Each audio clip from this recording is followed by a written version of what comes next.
Angibingelela abantu abasha namhlanje egameni lika Jesu kuyinkonzo yabo kumnandi ukuba phakathi kwenu noma singabonani physically kodwa sibonana ngamagagasi omoya. Siyabonga kakhulu bathandekayo. Isu namhlanje noma singekho enkonzweni yeintombi kodwa singabantu abasha. Noma ukukhulunywa ngentombi lapha kuleli iswi engilifundayo kodwa umuntu omusha naye lowo.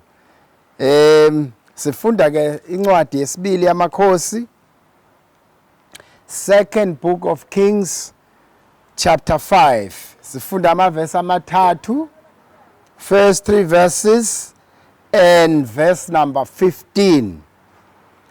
Kweyami version ke kubhalwe kanje. The king of Aram had great admiration for Naaman, the commander of his army, because through him the Lord had given Aram great victories. But though Naaman was a mighty warrior, he suffered from leprosy. 2. At this time, Aramean raiders had invaded the land of Israel, and among their captives was a young girl who had been given to Naaman's wife as a maid. 3. One day the girl said to her mistress, I wish my master would go to see the prophet in Samaria. He would heal him of his leprosy. Verse number 15, the last one. Then Naaman and his entire party went back to find the man of God. They stood before him. And Naaman said, Now I know that there is no God in all the world except in Israel. So please accept a gift from your servant. Amen. Masithandaze sibonge izwi likaNkulunkulu. Baba ongcwele, linguwe liphilile, liqondisa izindlela zethu entandweni yakho. Kube kuhle kithi, kukhanye kithi ngoba masihamba ngeyakho indlela. Kumnandi kithi siyaqhakaza njengezimbali ehlobo. Sibusise Nkosi ngalo egameni lika Jesu umsindisi wethu. Amen. Bantu abasha ngiyathanda ukukhuluma nani ngale ncwadi. Incwadi esivamile nokukhuluma ngayo enkonzweni noma zezintombi noma inkonzo nje ejwayelekile ngoba izwi likaNkulunkulu lenele bonke abantu lilungele ukuyala nokusola nokuqondisa kuzabangcwele bapheleliswe emsebenzini wokukhonza inkosi. Kunezinto nje ezimbalwa ezibekekile enhlizweni yami engicabanga ukuthi uNkulunkulu uyasinceda sonke ngazo. Isihloko ke sale nkonzo yanamhlanje sithi Naaman healed of leprosy. Uyasinda uNaaman ochokweni isifo sesikhumba uyasinda uNaaman. Kuthiwa abaseSyria babehlasela njalo uIsrael bedominate. Uyinkosi abaseSyria yayibanike uNkulunkulu wayibanike ukunqoba ezimpini eziningi be-invade izwe lakwa-Israyeli banqobe njalo. Umuntu wayehola yonke le mpi ke ukhomanda wempi yakhona kwakuNaaman, igama lakhe Naaman, N-W-A-M-A-N, Naaman. uNaaman ke wayestrong warrior enqoba amaswe ngamaswe kodwa uNaaman wayenochoko. He suffered from an incurable disease which is leprosy. Wayenochoko kodwa enqoba emnqobela iswe lakubo iSyria inqobela izimpi waye-invade ke unumber 2 amuthi at that time Aramean raiders had invaded the land of Israel, and among their captives was a young girl who had been given to Naaman's wife as a maid. Kusho bonke laba abantu masefika kwaIsrael angithi ke kwakuba nempango empini mase benqotshiwe laba banqotshiwe kuthathwa impahla yabo noma zinkomo noma yini abayifunayo laba babanqobile bathathe nabantu ba capture bahambe nabo bayesweni labo. Bese kuthi ke abangcono ngoba izikhulu zithatha okungcono ekunqotshweni kwempi. Abangcono nezinto ezingcono ezitholakele zithathwa zikhulu okhomanda laba ibona abathatha lokho okungcono. Kuthiwa ke kwakukhona intombazane encane captureshwa eyathathwa nayo impi yasiwa ezweni laseSyria. Yafika le ntombazane yanikezwa ukhomanda uNaaman. uNaaman wayenikeza umkakhe kuba ibe isigqila sasekhaya isebenze ekhaya ibasize. Nansi ke into ngifuna basikhulume ngayo ke ngale ntombazane. That girl must have been especially capable and good character, for commanders usually kept the best of any captured slave, although not much is said about her. Le ntombazane yayahlukile kule mpango kulaba babanjiwe kulezi zigqila ezithunjiwe zathunjwa lapha. Le ntombazane kubukeka ukuthi yayi capable and in a good character intombazane le, ngoba okhomanda ngokuvama abathathi noma yini but bathatha the best.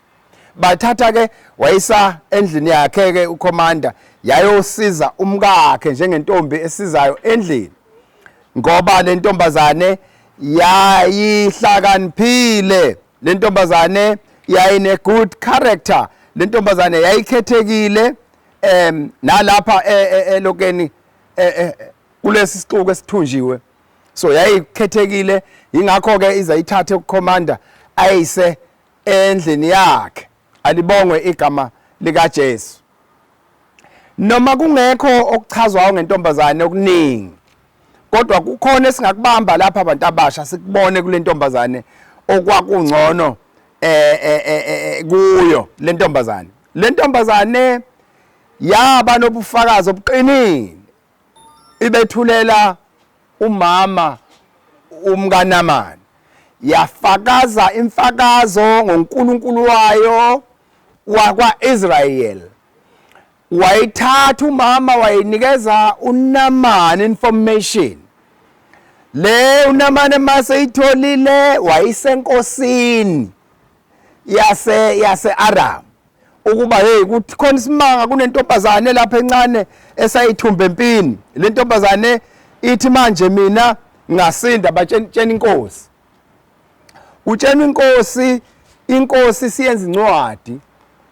Incwadi ibhalela inkosi yakwa-Israyeli, manje kuzohamba lo Naaman aye kwa-Israyeli ehambe ngenxa ye-information evele entombazaneni. Intombazane yayi-capable, ubufakazi bayo banyakazisa izikhulu, banyakazisa abaphathi, banyakazisa inkosi. Noma inkosi yabhala yona, yabhala incwadi ithi nanga umuntu wami ngicela umsize umsindise.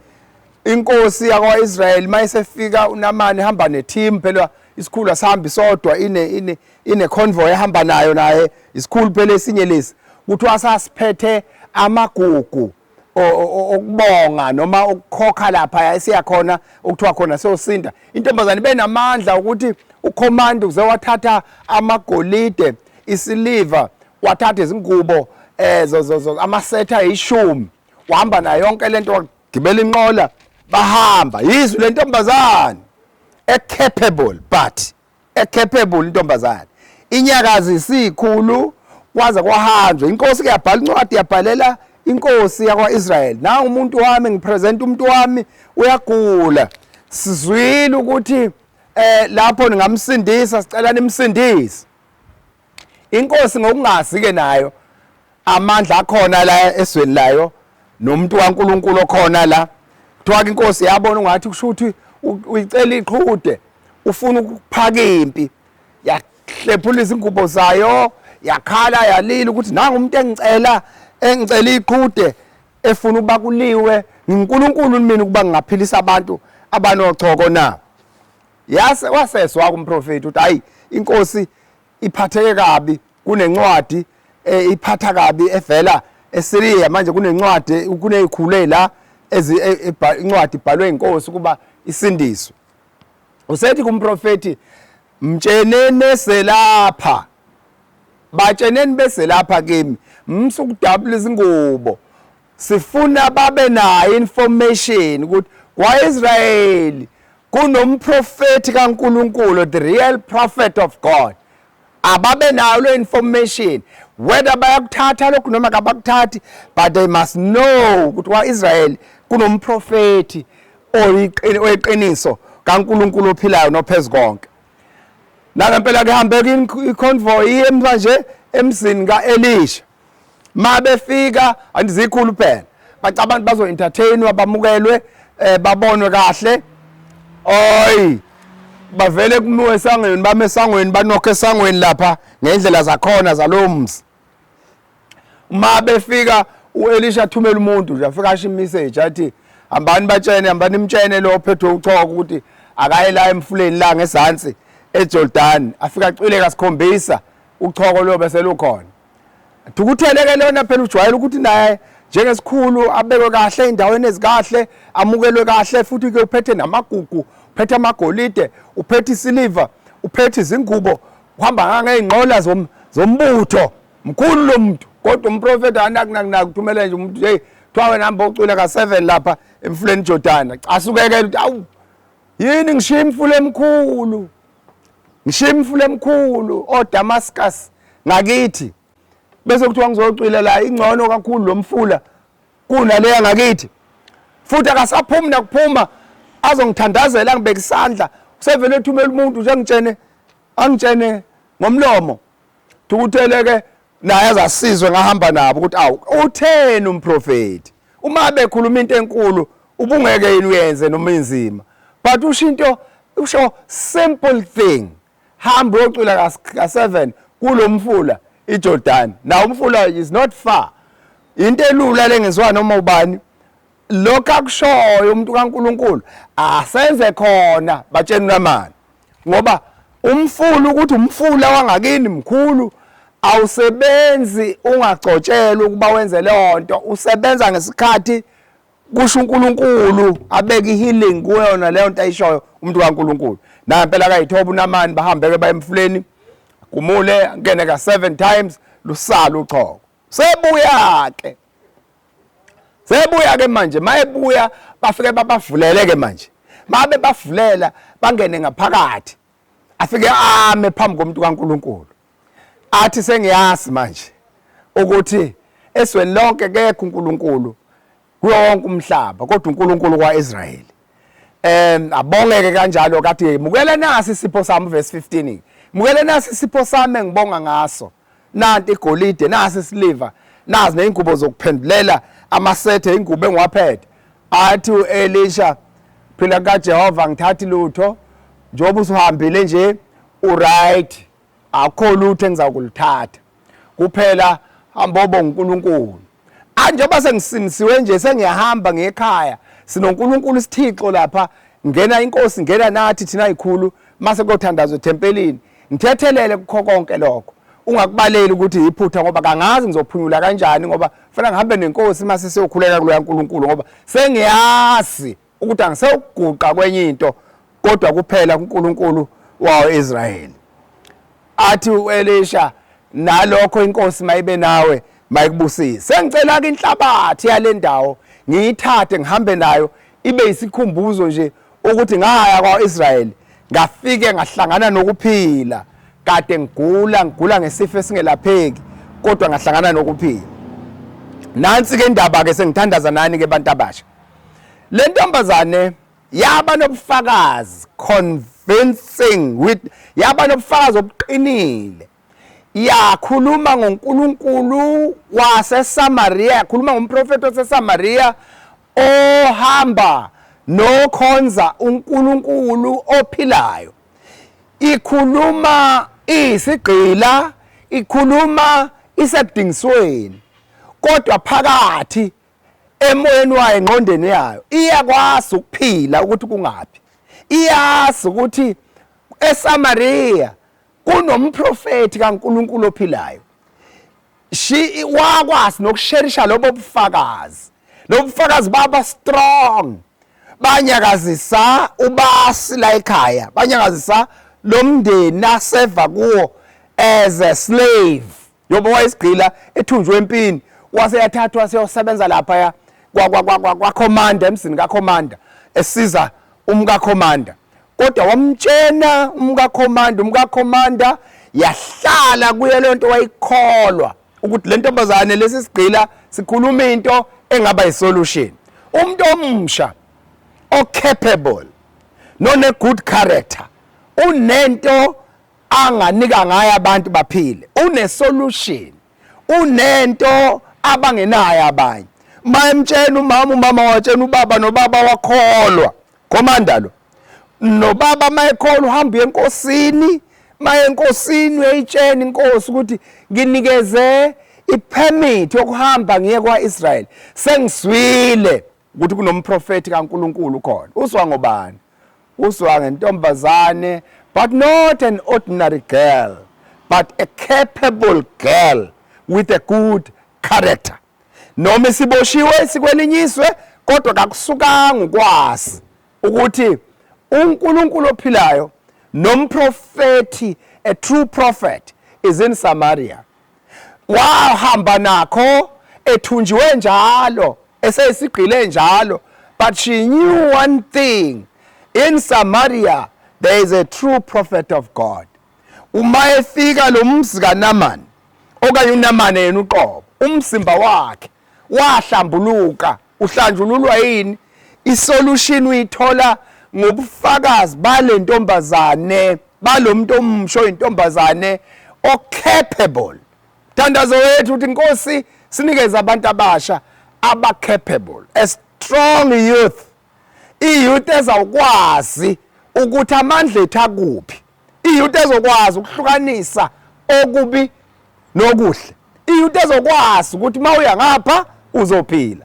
But le ntombazane isekuthunjweni, iba ihanjwe nempi yaba impango, isilapha ekhona, but waba nolwazi ukuthi eSamaria kunomprofeti kaNkuluNkulu. Inkosi mayinibusise abantu abasha, umthandazo wethu usho njalo uthi inkosi sivusela bohlobo lwakho, sivusela abantu abazawushintsha isimo. Njengoba kuholo konke kubuya kuyeweni, kodwa bakhona abakaNkuluNkulu abane information, capable, njengentombazane ehamba nempi yakwaIsrael mhla isinqotshiwe, sebenqotshiwe yahamba impango. They were captured by the Aramean, babasa eSyria, babasa eAram, bengabathunjwa. Kodwa ntombazane yalokhu yazile ukuthi eSamaria kunomprofeti ongenza okungenzeki, ngoba le incurable skin disease yayi incurable ngendlela ukuthi ikhamba likho, but umprofeti, a true prophet of God, he had that solution, he had that cure ukuba akwazi ukuphilisa uNamani kule ngxaki ayenayo. Waphila umsi wakwaNamani, waphila ubaba, wahlambuluka ochokweni. Uhlanjululwa yini? I-presence yentombazane, presence yomuntu omsha capable. Ihlanjululwa yini? Umuntu omsha capable uyosinika esingenakho sibe nakho, okuyingxaki kuyosolveka. Ngegama lenkosi umthandazo wethu usho njalo uthi inkosi sinikeze abenhliziyo yakho, inkosi sinikeze abantu abasha abaziyo ukuthi ikuphi isolution. Masithandaze kanye nani bantu abasha. Baba wethu ongcwele, siyalibonga izwi liphilile lingamandla ethu, likuphila kwethu, likho konke. Mana nkosi, mana simakade, mana mthathu emunye, mana wena wathanda umhlaba kangaka wazi wasinikela wena ukuze kuthi okholwayo angabi nakho ukubhubha kodwa benokuphila, ahambe nakho ukuphila. Ukuphila okuzawumkhanyisela endleleni, ukuphila ongeke kuphinde kusuke, ukuphila okuyikhambe kuphileni kwakhe esizweni elimnyama noma sisekuthunjweni, but uyoba nalo ulwazi ukuthi ukhona omi kuze kube phakade, ukhona osinqobelayo, ukhona omdala kuneyinsuku nabantu nomhlaba. Yena akaguquki noma umhlaba ususamazama, kodwa umi engithixo. Sibusise Nkosi egameni lika Jesu umsindisi wethu. Amen. Amen.